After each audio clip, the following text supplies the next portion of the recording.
Hello guys, welcome to our channel software engineer. నేను ఈరోజు మీకు చెప్పబోయే టాపిక్ ఏంటంటే డ్రై ప్రమోషన్ అనే దాని గురించి. అండ్ ఈ డ్రై ప్రమోషన్ అనే వర్డ్ అనేది మనందరికీ కొత్తగా వినిపించవచ్చు, కానీ ఈ డ్రై ప్రమోషన్ ఏదైతే ప్రాసెస్ అనేది జరుగుతుందో అది అందరికీ మనకు తెలిసిందే. కానీ దాన్ని డ్రై ప్రమోషన్ అని అంటారన్న విషయం మనకి ఎవరికి తెలియదు అనమాట. సో దాని గురించి చిన్న వీడియో అనమాట. అండ్ ఒక జనరల్ నాలెడ్జ్, మనందరికీ ఒక జనరల్ నాలెడ్జ్ కోసం. అండ్ ఇప్పుడు ఫర్ ఎగ్జాంపుల్ మీరు ఒక కంపెనీలో జాయిన్ అయ్యారు అనుకోండి, స్టార్టింగ్ ఒక ఫ్రెషర్గా జాయిన్ అయ్యారు, లేకపోతే ఎలా అయినా ఒక ఎక్స్పీరియన్స్ క్యాండిడేట్గా జాయిన్ అయినా కూడా ఒక 2 yearsకో 3 yearsకో మీకు ఒక డెసిగ్నేషన్ చేంజ్ అవుతుంది అనమాట. దాన్నే ప్రమోషన్ అంటాం మనం. ఫర్ ఎగ్జాంపుల్ మీరు ఇన్ఫోసిస్లో జాయిన్ అయ్యేటప్పుడు మీరు సిస్టమ్ ఇంజనీర్ అనుకోండి. ఏ కంపెనీలో అయినా కూడా మనం అది సిస్టమ్ ఇంజనీర్ అవ్వచ్చు, ప్రాజెక్ట్ ఇంజనీర్ అవ్వచ్చు, అసోసియేట్ ఇంజనీర్ అవ్వచ్చు, ఏదైనా అవ్వచ్చు, అసోసియేట్ కన్సల్టెంట్ అవ్వచ్చు స్టార్టింగ్లో అనమాట. ఆర్ ఎల్స్ మీరు ఒక కంపెనీలో ఎక్స్పీరియన్స్డ్ క్యాండిడేట్గా జాయిన్ అయినా కూడా మీకు డెసిగ్నేషన్ ఉంటుంది. సో అక్కడ నుంచి ఒక 2 years 3 years అయిన తర్వాత మన డెసిగ్నేషన్ చేంజ్ అవుతుంది, డిఫాల్ట్ అనమాట. ఏ కంపెనీలో అయినా కూడా అక్కడే చేంజ్ అయ్యేటప్పుడు మన డెసిగ్నేషన్ మాత్రమే చేంజ్ అయ్యి మన శాలరీ చేంజ్ అవ్వకపోతే దాన్నే డ్రై ప్రమోషన్ అంటారు.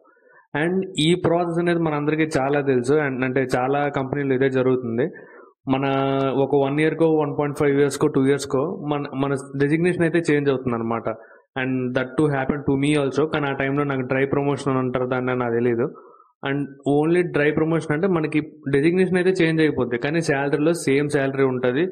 అండ్ సమ్ టైమ్స్ మనకి రెస్పాన్సిబిలిటీస్ కూడా పెరిగే అవకాశం ఉంటుంది అనమాట. చాలా తక్కువ టైమ్స్ అలా జరుగుతుంటుంది. డెసిగ్నేషన్ చేంజ్ అయినా కూడా మనం అదే ప్రాజెక్ట్ అదే పని చేస్తూ ఉంటాం. కానీ కొన్ని కంపెనీల్లోని మనకి డెసిగ్నేషన్ చేంజ్ అవగానే మనకి వర్క్ రెస్పాన్సిబిలిటీస్ పెరుగుతాయి.